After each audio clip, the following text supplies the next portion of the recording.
Threat Interactive copyright struck my video that was critical of him. He also copyright struck pretty much every other video on the internet which was critical of him. These are all false copyright claims and stem from what is seemingly a misunderstanding of fair use policy on YouTube. This is what he copyright struck in my video, which is an approximately 15 seconds slide in a more than 10-minute long video.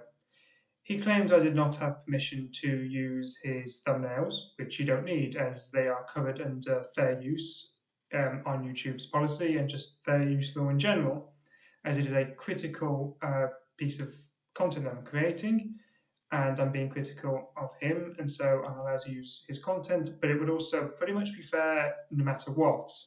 Just for safety this time I've changed the thumbnails to be a very crudely drawn version of them. Now, I know Threat Interactive is probably going to watch this video at some point, probably going to try and find a place he can copyright claim. So I'm simply going to tell him that that's not how copyright law works. You really shouldn't be abusing this system, because you're definitely not going after people because you really care about your thumbnails. You're going after anybody who criticizes you. If I was positive towards you, if I reacted to your content like Asmongo did, which is a far kind of more justified, if you wanted to, reason to take someone's content down, just a mere reaction, which is less transformative. However, it's only the content that's critical, and all this content is removed at pretty much the same time, which we really have to consider malice when it's done like this. And you yourself do in fact use other people's thumbnails you almost certainly do not have permission to use within your videos. Some of them you blur out, but in older videos especially, they're completely unblurred. And just so you know, you don't have to blur them out, you can just use them. Not everybody is as petty as you. I also have a challenge for you. You seemingly refused Dallas Trapow's, so if I mispronounced that, request for a debate. So I suggest you put your skills to the test.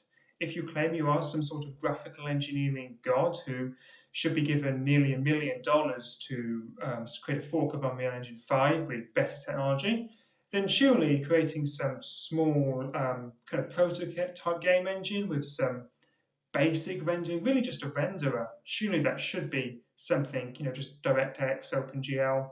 That should only take you like a few days.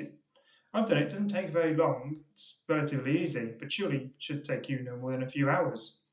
And really, such a technology would be a better place to showcase your more advanced temporal anti-aliasing method than having to work with the entirety of Unreal Engine 5, which is a huge code base.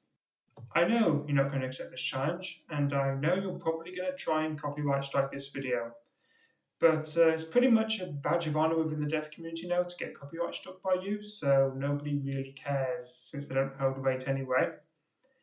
And for everybody else, please play my game. I'm just shilling my game. There's a demo out now, so please play it. It's on Steam. Play the demo, leave a review. That'd be great. Thank you. And if you enjoy this in some way or other, please subscribe.